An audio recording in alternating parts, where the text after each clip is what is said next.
Hello friends, welcome to another episode of the TFC Audio Project. In this episode of Shop Talk, Mike and I discuss plantar fasciitis.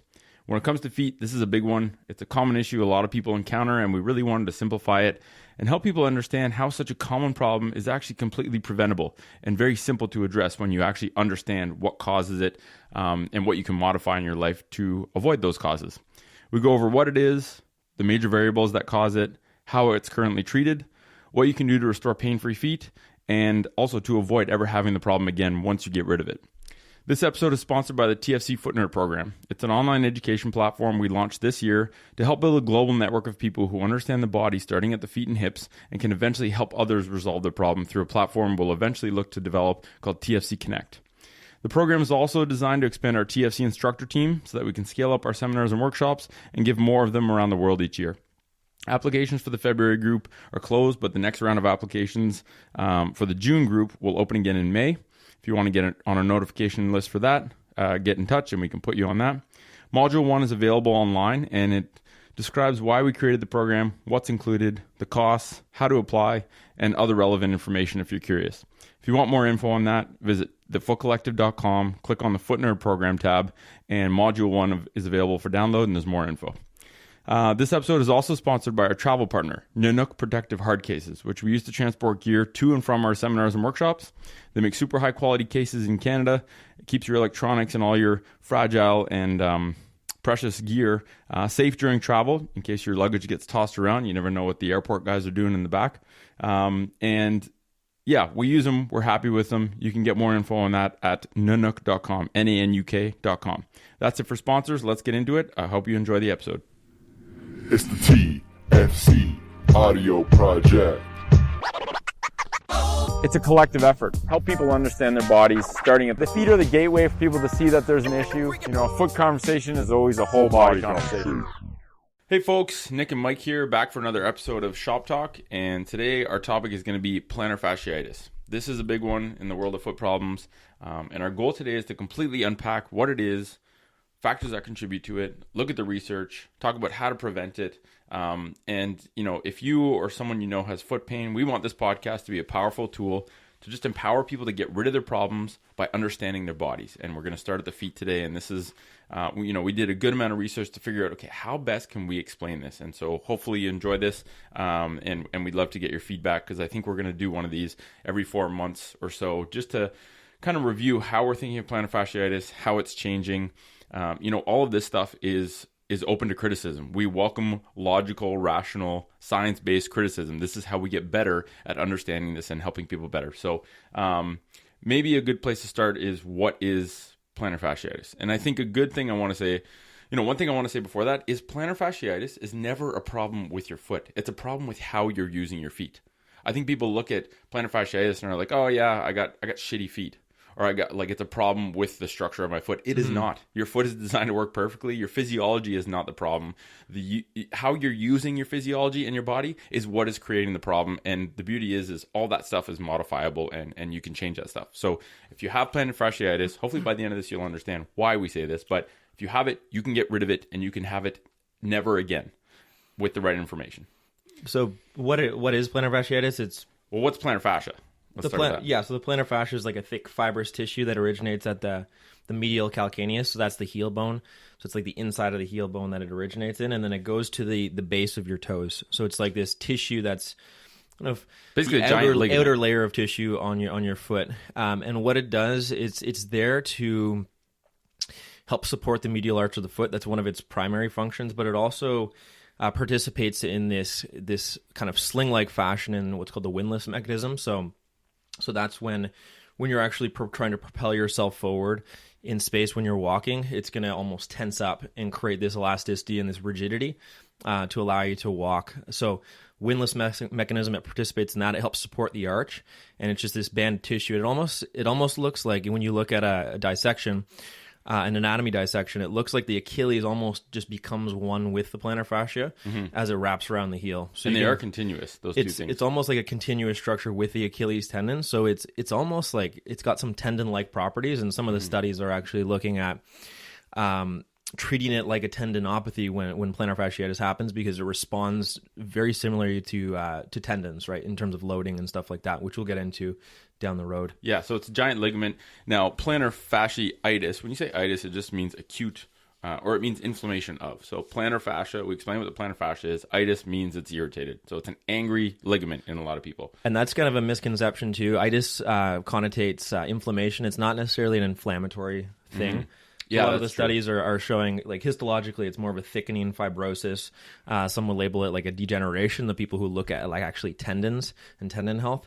But just know that it's not necessarily, it's due to the load that's going through your tendon, and it's more of like a fibrosis. Don't worry too much about that. Mm-hmm. But again, we like to label things in the medical field, and a lot of times we label things the wrong way. Yeah. So yeah. And a lot of times plantar fasciitis is an umbrella term used for pain on the underside of the foot, right? Like if someone has pain, it might not always be. I think a lot of people diagnosed with plantar fasciitis, you could probably just call it shoe-itis, and that would almost like describe the problem better for a lot of people. But it's just general foot pain on the underside of the foot. Most frequently, it's at the front of the calcaneus, so your heel bone, the anterior lip, the front lip closest to your foot is where the plantar fascia originates from, and that's a lot of times where people are going to get that pain. You know, it's the typical presentation is, the first couple steps I take when I get out of bed are the worst. Or after sitting, like when you're off your feet and unloaded for a while, and then you get back on your feet, that's where people are like, ooh, the first few steps are always bad. Mm-hmm. It can also flare up. It's associated with a lot of like running related injuries too. So because it acts like a spring too. The plantar fascia acts. It's part of the, it creates tension in the foot at push off through the windlass mechanism, but it's also a part of our giant, like it's a spring. It's a part of our spring system in our foot. Like you've got the spring ligament in the foot. You also have the plantar fascia that has this compliance that is able to let it absorb impact and then store that energy and re-release it. So it's part of the foot is like a giant spring, and the plantar fascia is part of it. That's why, like tendons, I was looking into some of the research from Jill Cook, and it's like that one of their primary functions is just that storing and releasing energy. So working as that spring, and I think that's kind of the crux of why so many people have issues with it. Because if you look at the incidence of it, 1 in 10 people will develop it in a lifetime. So that's 10% of people. That's crazy. There's approximately 1 million office-based physician visits each year for heel pain. So pain, little spot in the heel, painful, but it can prove to be very debilitating for a lot of people, and it's obviously very, very common according to these statistics. So that's one thing with the feet is like I played that. They have this indoor arena soccer. You put a giant air bubble around you, you smash into each other. It was a lot of fun, but I remember sprinting super hard and smashing into one other guy he was like a fridge. He was pretty built, and I got flung away, and I smashed my heel when I came down, and I had this like almost like significant, I didn't fracture, but I had a significant bone bruise on my calcaneus. That was debilitating, because when your locomotion, when your ability to walk and ambulate gets stolen away from you because it hurts, like there's a needle going into your foot every time you step, that sucks. And so for a lot of people, like I almost used that opportunity. Number one, that was a big eye opener for me to say, okay, I know there's no fracture there. So when I forced myself to walk through a bit of pain. I walked very slowly, and it was within reason. But that's what I needed to do. I literally had to walk through pain to get rid of that pain because my brain was misinterpreting that there was a problem there. I think that's one of the problems with this too. We'll get to that later as well. But that people are scared. When you get pain at that spot, then it changes how you ambulate. It changes how you walk. Yeah. It changes. It increases that guarding. It promotes limping and all these kind of things, which further cause some of the things that would lead to it in the first place. So it's that like vicious cycle problem where you're unloaded. So, and what I was getting at there is I think we're not taking plantar fasciitis lightly, because if someone has a huge amount of pain underneath their foot, that sucks. And that's why we're spending time on this podcast to really try and give people everything they need to get rid of it. So, so that talks about anatomy, pathology. 1 in 10 is a crazy stat. That's probably a U.S. based stat, but I think it would be the exact same for Canada and probably most developed countries that we consume sitting in chairs and wearing poor shoes a lot. So, I mean, that's a lot of money being spent on something that's completely preventable if people just understand how their foot works and just take away a lot of the shitty things that get us into trouble, because that's really what it's about, more so than adding a bunch of extra stuff. So when you look at risk factors, the most concise review that I could find was from 2014, and it was just risk factors for plantar fasciitis from the Permanente journal. Permanente. So, yeah, and so they kind of went through a ton of studies, and they broke it down into anatomical factors, biomechanical factors, and then environmental factors. So these were some things that they found that showed up in a lot of these studies that were associated with plantar fasciitis, correlated with it. So You're a beast when it comes to research and literature. I love it because I hate doing that stuff. So I'm glad you do it.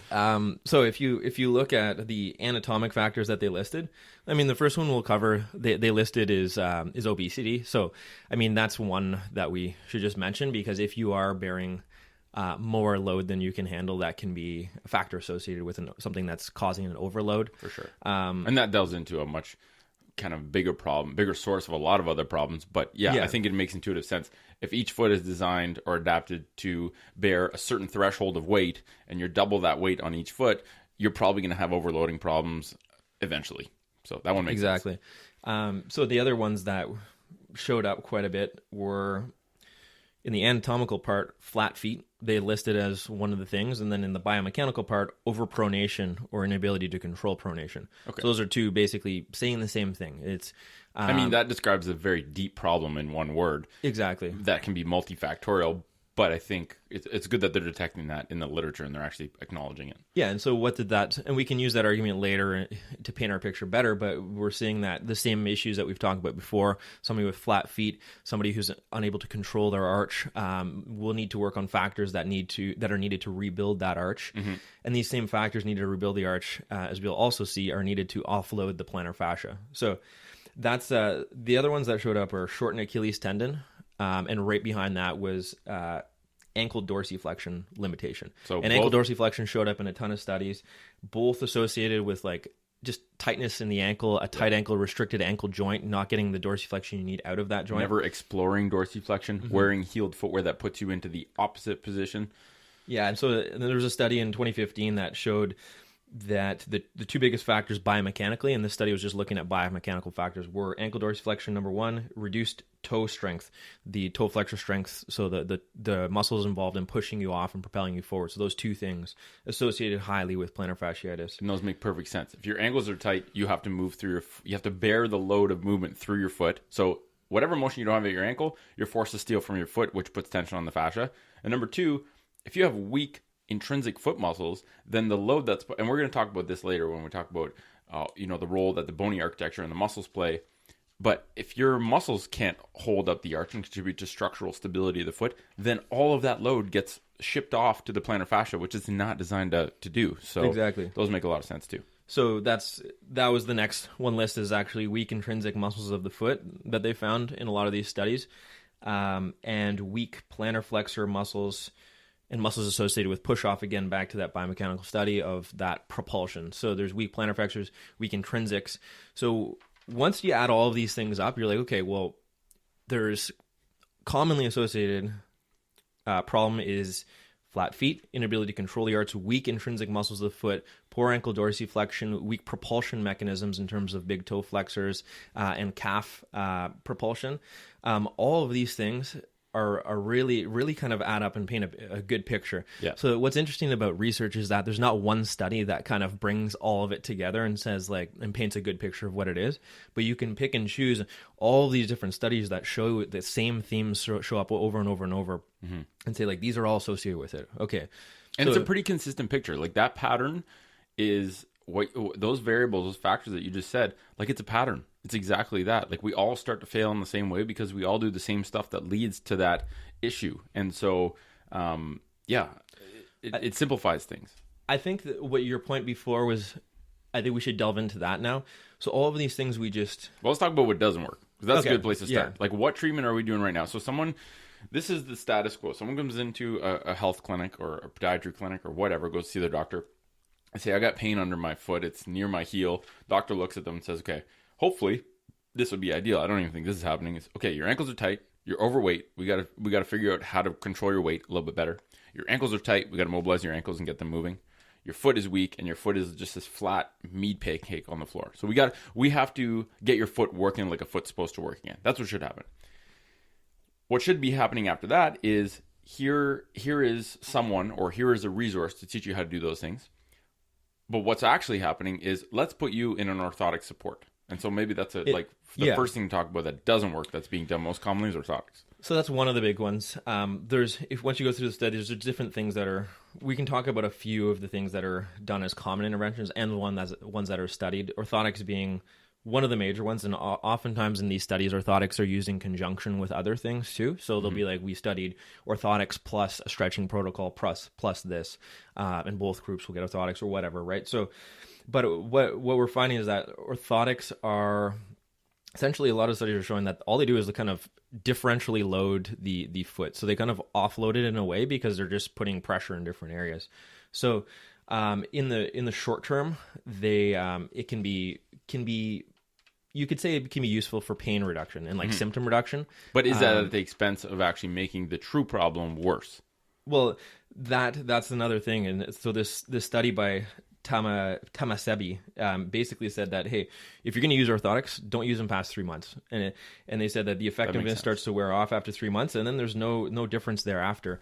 And again, it's common sense. It's like you're not addressing all the factors we just listed before are not being addressed. Yeah, none of them. So what's interesting is, like, once you look into the treatment, they're noting, oh, here's all the factors associated with plantar fasciitis, but then here's the treatment, and it doesn't cover correcting any of the factors associated with plantar fasciitis. But that's basically saying it can offer temporary relief, but not recommended after 3 months as like the sole way to get this better. And also, there's no difference between store-bought and custom orthotics in this study as well. And we've covered that before. So if you're going to do that, just get a store-bought pair. No need getting your $500 pair of custom orthotics because the studies show that there's no so much difference. money is being spent on those. It's so crazy. Canadian government and insurance companies in Canada, it's so insane that it is plain as day in the research to say that orthotics do not work. If you want to use them for short-term temporary pain relief, use off-the-shelf ones because there's no difference. Yet so many people are being prescribed and being covered for custom orthotics. And the analogy I gave someone the other day was like, okay, if you have so much back pain that you cannot walk and you're in excruciating pain all day, maybe you need to rest or say you still need to move around. Maybe you need to go in a wheelchair. Okay? Worst case, if you have a crazy back problem, and that will feel better. Standing kills and is excruciatingly painful. Sitting in a chair feels good. Maybe you sit. Okay? But you don't go in a wheelchair for the rest of your life. You only do it until the pain is under control. And the longer you spend in a wheelchair, the more work there is to do afterwards to actually address the movement, mobility, and strength problem that created the problem in the first place. Yes. So it's like this double-edged sword. It's like we're putting people in wheelchairs for the rest of their life because of a little bit of back pain. We're putting people in orthotics for the rest of their life because of a little bit of foot pain. And I think before this podcast even started, we were talking about how plantar fasciitis at its core, and this, we'll clarify this as we go through the rest of this, but it's an overloading problem of the plantar fascia because of an underloading problem of the foot and lower leg system. Yeah, an underhelping problem. Like you're not getting any additional assistance or support from all these other structures that we just listed. Weak intrinsic muscles of the foot, the push off and propulsion muscles of the calf, the big toe, all the intrinsics, your ankle range of motion, all of these other things that help support the arch directly. These are not doing their job, and they're not up to par. So you're getting an overloading of this specific structure.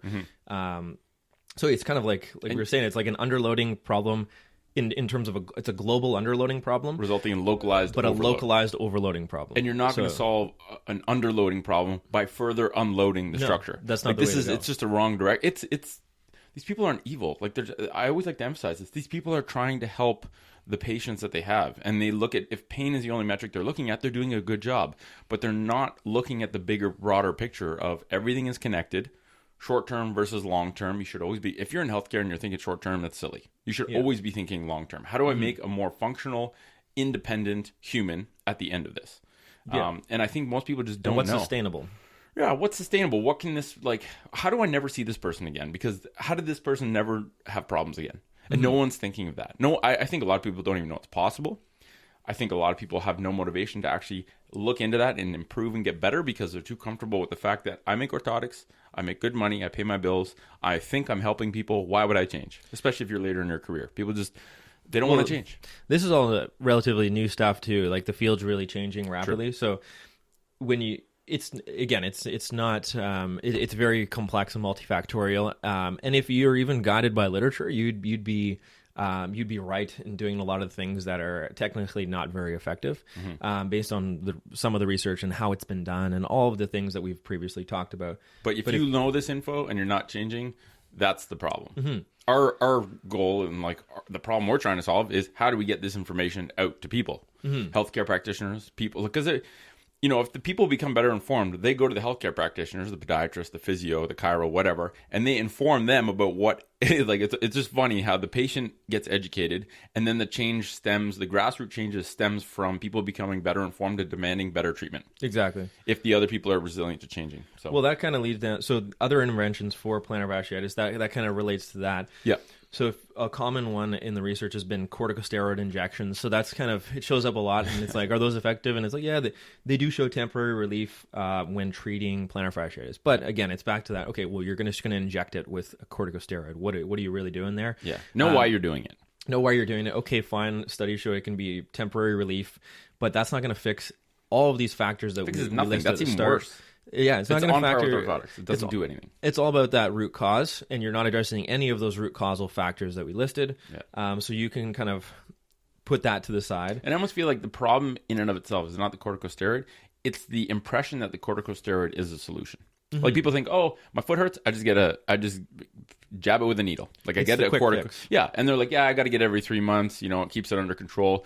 Inevitably, that person gets to a point where they're like, it's not really lasting 3 months anymore. It's like, well, duh, you're not addressing it. And I think the problem is leading people to believe that is the solution, right? It can be used as part of a plan, but you better damn well make it clear that this is not solving the problem. It's not solving the problem, and in a lot of cases, it's actually worsening it because even the corticosteroid injection alone, that's been shown to actually weaken tissue. Repetitive cortisone injection, this is not good, and anyone will tell you that in the medical field who does it. It's like, we don't want to keep re-injecting something with a corticosteroid. Hopefully they tell you that. So then no evidence for the support of a few things. This Cochrane review studied 1,600 participants. No evidence for therapeutic ultrasound. No evidence for laser. No evidence for electrical current treatment. And there was conflicting evidence for shockwave therapy. So that's kind of, shockwave is like almost is one of those things where it's like looked at, it's regarded as like one of the solutions. But again, all the studies show there's conflicting evidence. So what does that mean? You're addressing the localized tissue, not the problem. Yeah. It's the same shit. Same shit. So they're saying it might work better than the other things I listed, ultrasound, laser, electric current, but they don't even know. And again, just looking at the site of pain, and we're missing the whole big picture. We're not addressing causal factors. So after all the literature reviewed in 2014, basically this plantar fascia stretching protocol was like the winner in all of it. And all it is and just, this is the other thing with research. I looked at what they did, and it was 10 seconds of a stretch 10 times, 3 times a day. And all you did was like twist your foot and stretch the plantar fascia out. So you're trying to mobilize, which, okay, that's fine. Yeah. And it did show some relief, better than all the things I just listed. So if you're going to be doing something, stretching your, like, that's great. But it showed you that, like, okay, now we're onto something. We're starting to actually load, quote unquote, load the tissue. Yeah. But then really the results weren't astonishing. The real breakthrough came in after that, when they showed that loading outperformed the stretching in plantar fasciitis rehab. So they did a big review, Cochrane review. They found that stretching was better than all the other crap that costs way more money. Stretching is free. This protocol takes you 3 minutes. That is so ironic. The most effective thing shown after, including expensive orthotics, shockwave, ultrasound, all these super expensive treatments. And like, okay, let's talk about what someone would normally do. Let's talk about ultrasound, for example. If you go see a physio and the bulk of what they do is ultrasound and do shockwave, say you're spending $75 per session 3 times a week for 3 months. Think of how much money that is. That is so much money. And all you have to do is stretch your friggin' toes once a day. During that same 3-month period, which was tested. It's so crazy. So they found that the stretching protocol was the winner out of all that. And then, when was this next study done? It was actually done later in 2014 by Michael Rathliff, and they compared the stretching to loading. So that same stretching protocol. How was the loading done? So loading was done every second day. So it was just done gradually, giving some time for the tendons and fascia to kind of strengthen over time and accommodate, but it was done every second day, and they did 3-second concentric calf raise. Basically, they first put a towel down and they propped the toes up, and they did a 3-second concentric calf raise, so the upwards part of a calf raise, nice and slow, pause for 2 seconds at the top, and then a 3-second lowering phase of that. The reason why they propped up the toes, especially the big toe, is to just simulate the windlass mechanism even more and wind up that tissue to load it more. So simulating walking, basically. You're simulating walking, that push off, that propulsion when you're walking. So you're getting a bunch of stuff involved with this. You're getting the intrinsic muscles of the foot, those toe flexors that we talked about at the start, the intrinsic muscles of the foot we talked about. You're getting the calf complex and the supporting musculature of the lower leg, all working to plantar flex you up. You're getting all of that under control. You're also loading the plantar fascia in this. You're simulating the windlass mechanism. You're right. You're just simulating almost like a slow, controlled push off when you're walking, to up into a calf raise, right? So it's simulating, like loading it even more than that. And it's barefoot, I'm guessing. And it's barefoot. So toes up on something, barefoot calf raises. And what they did was every second day, and then they started increasing load. So they increased the amount of reps.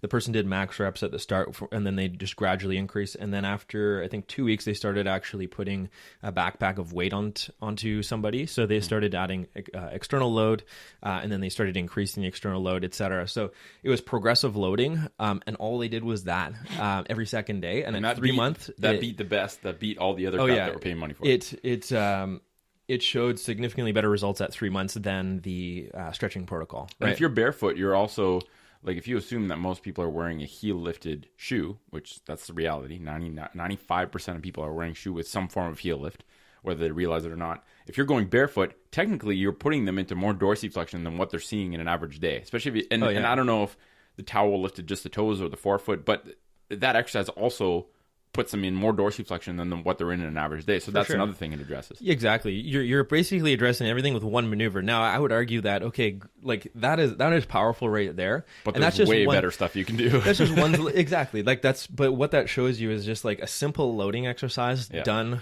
over time, adding load in a progressive manner, outcompetes all of this other stuff that we talked about. And all of this other stuff was the only stuff that they were even researching before, really. Yeah. There's studies that did show some intrinsic foot muscle strengthening and all that kind of stuff, but that really showed some positive results. So let's actually maybe we should talk about our views on it and maybe tie everything together and say, okay, what is the problem? Yeah, let's talk about, because it's like anything else, and this is why this podcast exists, because you have these complex multivariate problems that you can't simplify and distill out to a simple one sentence and picture on Instagram. So like that, those are important because it gives people like little snacks of information, but this is the meal. This is unpack everything, every variable that we can think of that contributes to this pathology to show people that it's complex.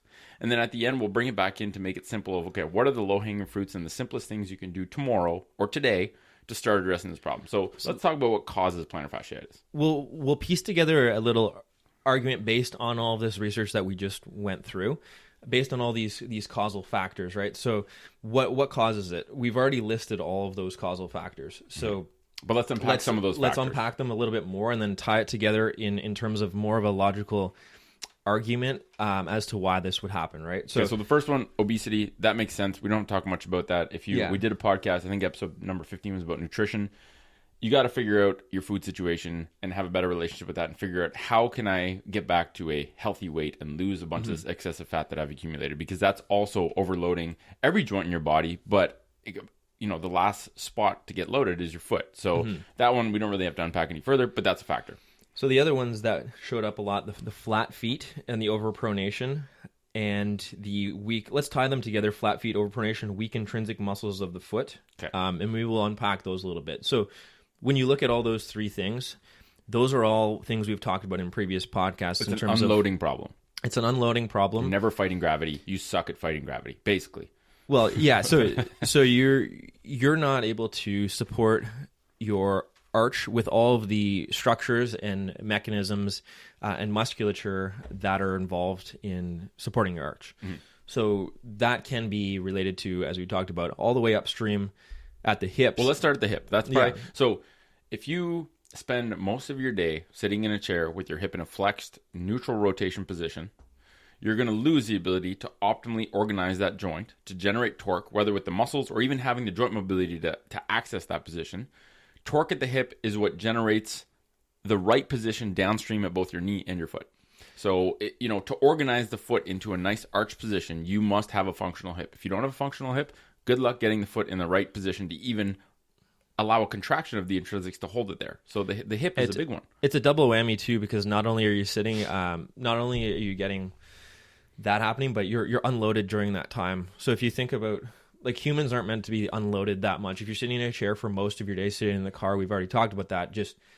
That's a lot of time spent not on your feet and not loading. And creating imbalances. That's the other thing too. That's what I'm saying. It's double whammy. So it's like time spent unloaded, and then when you get back on your feet, all these supporting structures that help you just have resilience to buffer this load are just not there for you, right? So building those up is key. So that's the hip, and that's kind of, they don't even talk about anything like that in the research. They're talking more kind of lower leg down, which makes sense, but it needs to be considered. Like, it's a big part of the problem. It's a big part of why people have the flat feet, the overpronation, and the all that, which shows up. And I would argue even overweight. If you, like, obviously, being overweight is more about eating too much of the wrong stuff, but it's also a side effect of sedentary lifestyle, which is, you spend too much time sitting, not moving, not on your body. And when we say loading, all we're talking about here is loading against gravity. We're not talking about weights. Being on your feet. Yeah, being on your feet, like walking walking or standing. Yeah, ideally walking. Walking around. So walking around. If you take that logic, just walking around and pushing off normally through your toes, using that natural windlass mechanism, propelling yourself, creating a rigid lever with your foot, using that whole chain, that kinetic chain that propels you forward, the triple extension. Just it's walking around normally is really that's what loads us regularly. If we walked around 4 to 5 hours a day, we would be quite strong in terms of just that mechanism, right? The resilience of the tissue that causes us to propel ourselves forward in space, but we don't. So I think that covers the hips. So if you got dysfunctional hips, that's, and at the end when we talk about what you need to do to actually address this problem, we'll talk about the easy stuff to do with regards to your hips, the gems that we find are the most effective and the easiest for people to understand. We'll talk about them at the end, but that covers the hips. Now let's talk about the feet, because the feet get a double whammy. If you're sitting, your feet are unloaded. But for a lot of people, if you're standing, number one, if you have orthotics, but number two, if you wear, most conventional or current shoes, athletic shoes, will have some sort of arch support. So even if you're standing now, so if you're sitting, you're unloaded. If you're standing, your feet are still unloaded because the arch is being supported, and there's no need to recruit the natural machinery in your body to hold up the arch because it's being supported. So your feet are basically just always unloaded unless you're barefoot, and we know really well that most people are never barefoot. So that's another part of the problem. And then you've got the combination of that plus we talk about that limited ankle dorsiflexion. So we've got the combination of that. People in heeled footwear, people's ankles not moving as they should. And I think a lot of that is just, again, not exposing your ankles to end range a lot. When you're walking, when you're getting into a squat, anything that involves dorsiflexion, we're just not exposing our ankles to dorsiflexion. So then that's one of the big things too. So you've got the foot intrinsic thing, the flat foot, which we've really dove deep into before. All those factors that cause an arch to be there for you and that help support your arch are not doing their job. Are never being asked to do their job. Yeah. And I think even on the topic of shoes, another thing that we talked about is when you combine an elevated heel and a toe spring. So a toe spring is when you put a shoe, most shoes, when you put flat on a flat surface and you look from a side profile, the toes are elevated above the ground. And the reason that's there is because most shoes are so rigid, they don't actually allow your big toe or your toes to extend. And because they don't allow that articulation point, they have to create kind of this rockered ramp at the front of the shoe to allow you to roll off the shoe, or else it's very hard to walk. And what that does, elevated heel, toe spring at the front, putting your toes into extension, you're literally winding up tension in the fascia at all times because of that position. And then that's also a big part. And you're not doing that normal propulsion mechanism. You're not propelling yourself forward. Yeah. And that shows you're farming it off to the shoe. Exactly, you're firming that off, so you're not having to. And when you take people's shoes off in the clinic, I'll often look at them walking. You're going to see, you're not seeing this natural propulsion. Their toes aren't pushing themselves forward in a lot of cases, especially the cases where people have foot problems, ankle problems, things like that. So I try to just get people and coach them to just learn how to push off the ground. And it's this weird thing, and a lot of people aren't used to that and haven't felt that in a long time. Well, even walking with your feet straight. If you walk with your feet like a duck, externally rotated, like, good luck getting a good push off from that, right? I think that's even part of the problem. People adopt this, and whether it's because their big toe gets stiff or their ankle gets stiff, and so that's just the natural position they adopt because they find it easier to walk. If you can't walk through dorsiflexion and big toe extension, walking in external rotation allows you to kind of sidestep those restrictions. If you walk like that, you're promoting kind of this valgus collapse and like collapsed arch every step you take.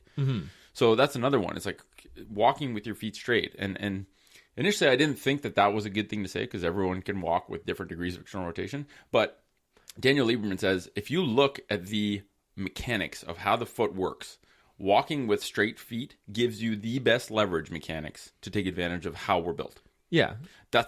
It's just how you propel yourself forward. Like all of this, if we're making things complex, it's because we're diving deep into the biomechanics. Essentially, you just want to be pushing off normally as you walk. And people get that really quickly when you coach them.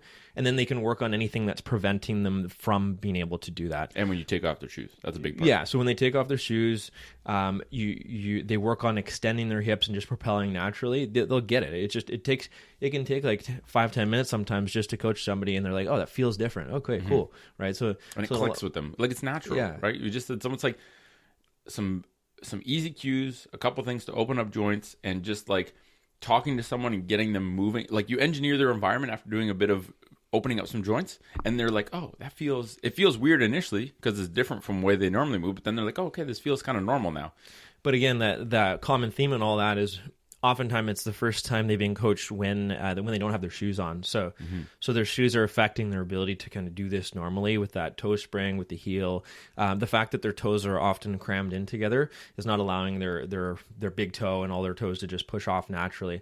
So you're just putting this thing that's preventing you from doing that as well as you would be able to do otherwise, combining it with the other factors there. So, and we even talked about it before, when a shoe ends in a point and crushes the toes together, especially that big toe, the action that the big toe flexor would normally do to help propel you and push off forward, that muscle action now turns into a muscle action of pulling your toe even more crooked, not pushing off through the big toe. So it's almost like part of me thinks that some of that propulsion might even be inhibited because activating that big toe flexor actually just pulls that big toe more crooked and doesn't actually create a good rigid lever to push off on. So it's like, are you actually inhibiting? Not only do shoes not allow you to extend your toe or use your toes, but they might actually be turning the normal motion of what the toe needs to do into something that makes that worsens the pathology and does not do its intended purpose at all. And then if we get even deeper into that, the connection with the hip again, as you're pushing off from your big toe, that's where that triple extension should happen. So it's like that big toe to glute connection that we always talk about. It's a double whammy because if you're missing hip extension, if you're sitting and you're really stiff in those hips and you don't have the ability to really extend well, combine that with you're not propelling well from the floor. It's also that kind of combination of the two because they kick in at the same time to just naturally. Yeah. So, and all of this is just, it's all biomechanics and it sounds complex, but it's really not. It's just we're trying to get people to walk a little bit more naturally. Like we can break it down into that. And I think that gait is one of the major ways in or windows in where you can help restore somebody's function. If you just talk about these things, you don't have to go so deep into the biomechanics. You just say like, okay, when we're walking, we're supposed to be pushing off and trying to follow through with our hip. And you can cue some hip extension, cue some propulsion, and it's like, and then they feel it. It's all about when they feel it, they're like, oh, cool, yeah, that feels good. That's there. Oh, I wasn't even thinking about that. I've never felt my glutes when I walked. I've never thought about pushing for my toes. And then it clicks. And then they go do that, and then they're starting to load with that normal mechanism. Another body aware of what they should be feeling when they're walking. Yeah. And everyone walks. I mean, you turn walking into an exercise that's conscious and you actually think about how you're doing it and you're improving certain elements of your body and you're tuning your software to be better, to be more natural, like that's very powerful for a lot of people. Oh, for sure. I just want to go back and talk about this because I used this explanation the other day, and I don't know if it was good or not, but we'll see. Back to the whole thing about your hips align the bones of your foot. So I was listening to a podcast recently, and one thing that was said is that there is no bone in your foot shaped like an arch. There is no single bone shaped like an arch. It is a group of bones that organize together into a series of arches. The one that we're most concerned about usually is the medial arch on the inside of the foot. It's a group of bones that get organized into a series of arches that are held together in position by muscles. So if you make the analogy of a bricklayer creating a bridge, that's an arch made of stones. The bones are the bricks, the muscles are the mortar holding them together, and the hips are the stonemasons. So if the stonemasons that are in charge of placing the stones, okay, into an arch, into a nice, stable, rigid structure that bears load evenly, if the masons aren't there to organize the stones into an arch, you cannot create an arch. If your hips do not have either the software, the muscle activation patterns, or even the mobility to organize the bones of your foot into the arches, the mortar is useless. The muscles are useless if you cannot organize into a good position that they can fire in and hold things in place. And I think that for the person that I explained that to, they were like, that makes a lot of sense. Yeah. Well, yeah, if your foot, it's all about that positioning. Like everything above the foot places the foot in a position where it can then work like a foot. Yeah. So it's... And what I was trying to get at there is by neglecting to mention the hip when we talk about all the research in terms of correcting foot position and stuff like that, I really think we're missing out on one of the chief elements of correcting feet, right? You can talk about strengthening intrinsics and you can do all that kind of stuff. And I think that alone is clearly helpful, right? Like just doing calf raises with a towel under your foot was shown to be more effective than all the other crap that we're paying lots of money to do and it's still being done. But if we talk about the hips just a little bit and get people to understand that having flat, overpronated feet that have no control to be able to resupinate and organize themselves is really an indicator of the bigger problem upstream at the hips that everyone seems to have because we all know we spend too much time sitting in chairs. So I think just getting people to understand it's a bigger problem than just a localized foot problem. Yeah. It just ties into the research does say that. It just says it indirectly because it says that a lot of these most plantar fascia is associated with these factors, and the hip is a big factor in being able to actually control your arch, place your foot where you want it. I guess they are saying that. They're saying flat feet and overpronation are a risk factor. And if you just backtrack that a little and look at, okay, well, why are people overpronating and having this kind of, I don't like the term flat foot because it's, anyway, but you're right. So they are mentioning indirectly. Indirect. All we're doing here is looking at the research and saying, okay, well, this is what it's all saying, but this is also what they're not saying. They're not talking about the factors that would allow somebody to help rebuild that arch and all of the things that help support that arch. Because I think if we kind of simplify it back to its core again, you said that the plantar fascia being overloaded. Sorry about that, folks. We cut out the friggin' memory card on the recorder, got filled up, but we're back now. And I'm sure the wizards at behind the TFC audio project there at TFC Media will splice it together. So what we were leaving off on the fact that it's a localized overloading problem from a systemic underloading problem. Yeah. Right? And so the plantar fascia was just being overloaded. And then basically all the things that were being said in the research is that all these other factors are involved. And these are all things, a lot of these things are arch supporters as well. So the inability to control your arch, the weak intrinsics of the foot, the weak propulsion muscles of the calf, the big toe flexor and all that. So all these other factors that are they're just there to help support your arch. All of this stuff supports your arch. But when the less support you get from that stuff, the more support you're required to demand of your plantar fascia, which is not designed to support your whole body weight all the time. That's why it gets overloaded. Irritated. It gets overloaded, and we just need to figure out how can we start loading everything up again, not just the plantar fascia, so we can support things. And how can we do it in a way that abides by physiological principles, that doesn't flare things up out of proportion. So this is where kind of it really is different for everybody in terms of exactly how we'd approach it, but there's some main principles and guidelines that I think we'll go over now in terms of where treatment might start, and then some goals to work towards, right? And part of it is just understanding pain, framing pain. It's like, okay, if it's really sore one day, you did too much. You should do less the next time you work on it. And it's like, if people know how to self-regulate, then the whole conversation of not flaring things or of having to go back to your physio because something hurts. It's like, it doesn't mean stop everything and you need to go back to your physio. It just means, like, think of what you're doing, how much you did of it. Did you do too much? Were you on your feet a lot more than usual? Did you do some sort of physical activity that was hard on your feet? Like, did you go play an hour of ultimate on top of doing your exercises? Maybe that's the source of your flare-up. So, and avoiding, once we get into the loading, avoiding the high-speed provocative loading that tendons actually respond, are meant to do, is something in the short term that should be watched out for. And that's why these loading studies are all done very slow and controlled, because the same exercise can be very provocative or not, depending on just the speed you do it at. If you're jumping and doing calf raises, that's a way different story than if you're slowly going up 3 seconds, down 3 seconds. Yeah. So, and again, that's all tied into that pain you just talked about. Is something really painful when you're doing it? Does it leave you with 3 days misery because your feet are flared up? We just got to really, this is where it's different for everybody. But I think let's just start with what are some of the goals throughout the process, and then what are some things that we can generalize without generalizing too much, because we understand that everybody is completely different, and our system is very, very, very complex. So yeah, and let's just say, like, I truly believe that in future, like, eventually TFC is going to create an app that'll combine everything that we currently offer, whether it's event registration or purchasing footwear, whatever it is, podcasts. I want it all to be in an app because it's nice for it to all be in one place.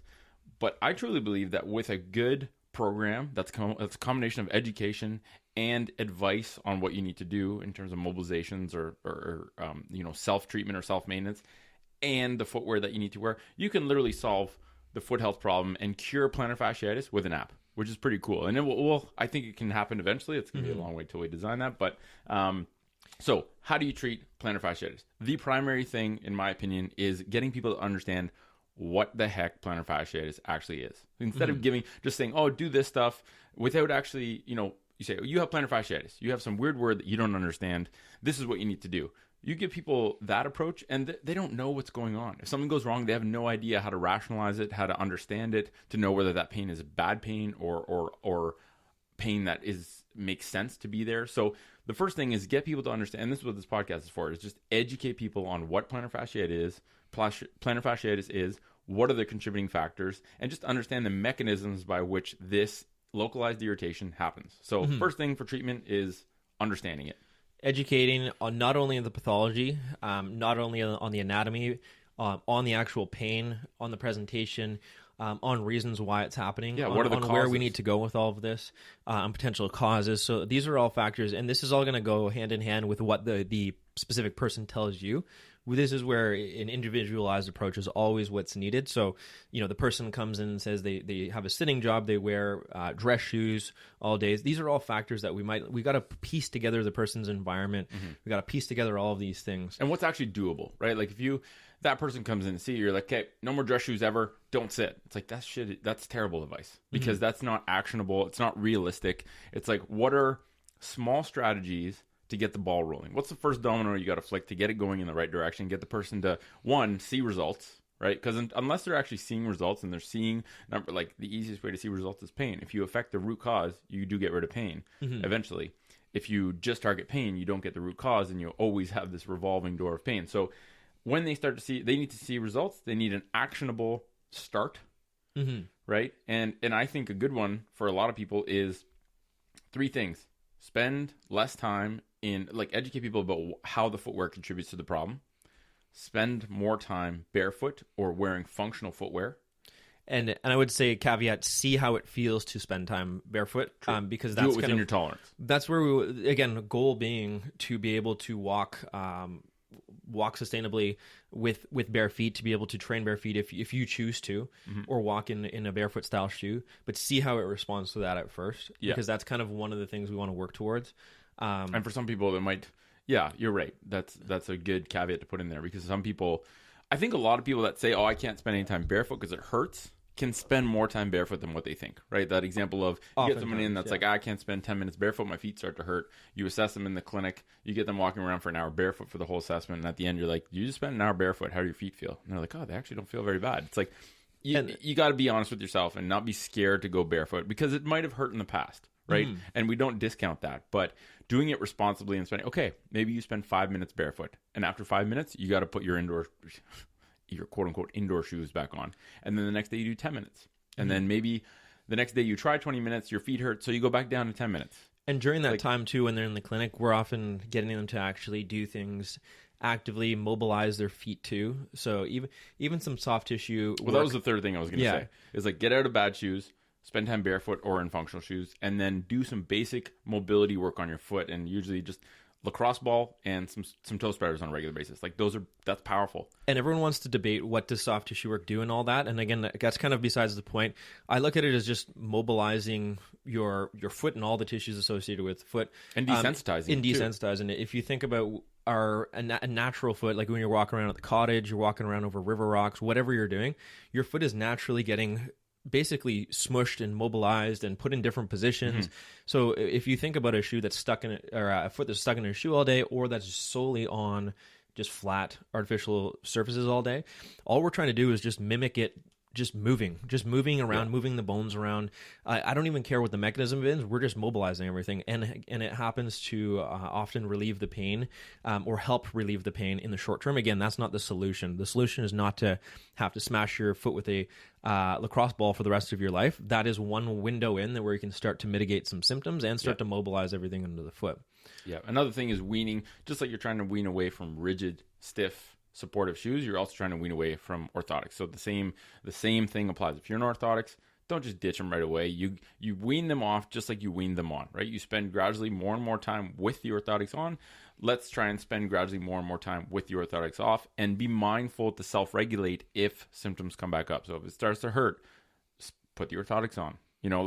People need to be better at understanding why pain happens, what the mechanism behind it, and just knowing that a little bit of pain is a signal to tell you how you should be guiding this program of getting your feet stronger again. It is not saying you're doing something wrong or you need to take painkillers or get a shot. Like that's a big part of demystifying what pain is, and the fact that it's a signal to guide you rather than something to be avoided or something to be scared of. That's important through this whole thing, because that takes care of a lot of it depends from person to person, because if they can self-regulate and troubleshoot this and get pain sometimes, but know what to do with that signal, then that helps them a lot. Exactly. And I think that kind of leads into one of the goals, that because everyone's different, we want to start addressing these factors that are all congruent with plantar fasciitis. So some of these key mobility restrictions, some of the reasons why an arch might be quote unquote flat or unsupported. We want to start addressing these, and that'll be different for everybody. Maybe it's a hip mobility issue. Maybe they just need to learn to create torque. But I think if we generalize, we would say we want to start the process of starting to load. Yes. So we whenever we can, gradually, we want to start that process. And again, that changes for everybody, and it might not be the first thing you do. You might have to address other factors. We always use the protect, correct, develop. So you might have to more so protect and start to do some of this tissue work. Just let it modify your footwear. That's modify the easiest your footwear. Protecting. It's like spend a bit more time barefoot. This is kind of the start of it, and even just by you spending more time barefooted, that's starting the process of loading your foot and other structures associated with it. And again, a little bit of cueing and coaching on how they should be just propelling from their feet, just getting these processes working.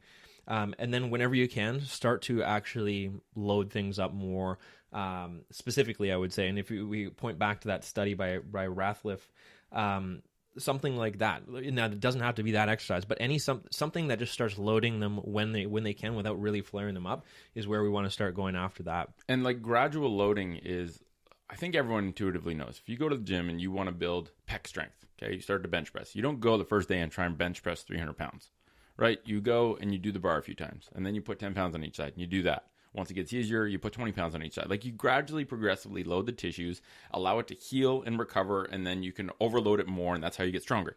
So the first step, if you're never loaded, if you're always sitting in a chair or you're wearing supportive shoes that don't load your feet, the first progression, the first step of loading your body is just stand up barefoot. That's a load on your body. That's a load on your feet. And maybe, just like you can't do 1,000,000 reps of the bar with 10 pounds on each side, you're going to be limited by how much of that load you can sustain initially when you're really weak. Same thing. You're not going to be able to spend 5 days straight completely barefoot against gravity if you're never used to being loaded. So load yourself responsibly, start with just gravity, and then you can build up from there, right? And you can build up to actually using weights to load your feet. But the starting point is just build a tolerance to being barefoot against gravity. That's it. It's really the whole goal with all of it, increase your tolerance to load. And that's what all the studies will say in terms of tendinopathy studies. And tendinopathy is very highly, they compare it to plantar fascia to a tendinopathy. It responds very similarly. So it's just, can we increase somebody's tolerance to load? That's kind of, if we had to sum it up in one goal, that's how we do it. And again, it's multifactorial how we might do that, because maybe increasing their tolerance to load is addressing the structures that help support the arch, your hips involvement in supporting your arch, all of these other things that might be more specific to the individual. These are going to help them in the process of increasing their tolerance to load, but getting all these supporting structures online and just building up that strength and resilience thereafter. So, and that's where the individuality comes in, because we're covering, like we're mentioning, maybe five different primary variables that can affect someone's ability to organize their foot and could contribute to something like plantar fasciitis. Those 5 variables a lot of times are going to be consistent from person to person, but the priority order of which one of those are the most important ones or the biggest contributor for each person is going to change, right? Because the person that footwear is the bigger problem is going to have a different low-hanging fruit of where to start tackling this from than the person who sitting all day is the main problem. But both those people can still start to spend. That's the beauty, is the actual algorithm of where do I start is mobilize the foot, reclaim mobility and the ability at least of the muscles to fire, and spend time loading your feet against gravity. Like that holds consistent for pretty much everyone. And then the extra supplements that person needs to make quicker progress, for one person it might be hip mobility work, for another person it might be mobilizing the foot more. And it might be environmental, it might be fear avoidance behavior. So there's all these other factors that play into it. And again, that's where we always suggest, like, find a therapist that can work with you to address things if need be, because we're giving you the basics and kind of the global goal of all of this, but all these specific factors that play into somebody's pain and their dysfunction are, again, the human system is the most complex system that we know of. Yeah, we understand nothing about it. So all these variables, somebody very skilled that can help you in the process of getting through this is always a good option when you're, especially if it's something that's been present and you're trying different things and it's not getting where you need to. Maybe find something that somebody that can help you, but also know that all the information we went over at the start, the things that don't work in the research, the modalities, the cortisone injections, all of these other things, the long-term use of orthotics. Yeah, don't fall into that. Yeah, you just take that information and use that wisely when you're looking for somebody to help you with this, because you want to know what you're looking for and where you need to be. How you get there might be different for everybody, and it probably will be. So, and the more you learn about your body and how it works and stuff like this, contributing factors, what you can do to kind of work on it, the less you have to rely on those people. Like, this is the 75 to 85%. The last 25 to 15% is what you need someone to work with you for. And a lot of times that's really just to speed up the progress. You're still going to get, it just requires a lot more patience if you're going at it alone, and a lot more kind of experimentation. If you go to someone, like, for example, the way I tell people of why we can treat people effectively is because we've experimented on ourselves first, relentlessly, then on patients, and we've basically filtered through what works and what doesn't. We can guide you on all of these parameters, and we can just take out a lot of time and mistakes that you might make on yourself, because you don't, like, it's just not something you do every single day. And by we mean healthcare providers, physical therapists, chiropractors, exactly. Anybody involved in treating this pathology we're talking about. That's where it's like we've seen the patterns. Somebody who's skilled will know what works and will know. It's all about pattern recognition, right? Because you see if somebody responds to it and you adjust accordingly. And somebody who's going through it for the first time, it's a huge experiment, right? Yeah. If they just go at it themselves. So there's always benefit to that, but just know that you have more power than you think. And the goal with regardless is you will be fixing yourself. You will be doing all the implementations. You will just be guided. You're just getting a little bit of guide. And the harsh reality, and this is like real, is that if you put into effect and you understand and can wrap your head around everything that we've talked about in this episode, you are better informed and will be more effective than 75% of healthcare practitioners out there right now. I'm confident in that number, treating foot dysfunction. I think that's even an underestimate. Yeah. It's only, and part of that is just because this is very recent and new stuff, right? Like, it's literally taken us 2-3 years to even troubleshoot and feel confident that this gives results, because we had to see a certain amount of people go from pain and dysfunctional to no pain and more functional, in order to be like, every person you treat and you get positive results is a reinforcement to say, okay, this actually works. Yeah, and like the so the literature supports it too, though. Like that. Yeah, you're right. It's just loading. That's what we need to. It makes intuitive sense. Increase somebody's tolerance to load, and that's what we need to do with this type of pathology, and with many other types of pathologies. We need to increase somebody's tolerance to load. So loading is always a good solution. Loading in a responsible way, in a way that's going to promote the right pathophysiology, the right response, the right healing response, build up strength, build up resilience, build up capacity, build up confidence in yourself. All of these things, changing lifestyle factors along the way that would prevent you from being loaded, all of these things. But hopefully, I think that sums it up nicely, and we went pretty deep at points into the exact mechanics and kind of nerded out on things. But like you say, we'll follow up with another one in a few months. And yeah, your body's resilient, and your body is not where the fault is. How you're using your body is where the fault is, and that's always modifiable. So I think that at the core root of things is like, you can always get out of pain. If you are struggling with pain long term, it's because you're not doing the right stuff. Either you haven't been given the right guidance, or you're not committing to getting rid of the things that damage you, or doing the things you need to do to restore optimal function. Pain indicates a need for change. So we need to change something, but that change might be very multifactorial, right? So it's like, exactly, we need to change something. What you're doing right now is not addressing the pain, because it's not going away, right? So we need to change it. Anyway, we hope you guys enjoyed that episode. Hopefully, if you're struggling with plantar fasciitis or some form of foot pain, this has given you shed a little bit of light on what you need to work on, or wrapping your head around why that happens. If you know someone struggling with foot pain, direct them to this podcast. And I would be telling you the same thing if it wasn't us recording the podcast. It doesn't matter. We don't make any money from this podcast, but people just need to know this information. It's a big missing element in why people are struggling with pain, especially at the feet, so frequently. So hopefully you enjoyed it. We'll do another one in, I don't know, maybe like 4 or 6 months, and then we can look back on this and the one in 4 to 6 months from now and see, has our viewpoint changed in terms of our guidance. I really don't think it will, but who knows? We're still learning a huge amount as well. So anyway, we'll catch you later. Thanks for listening.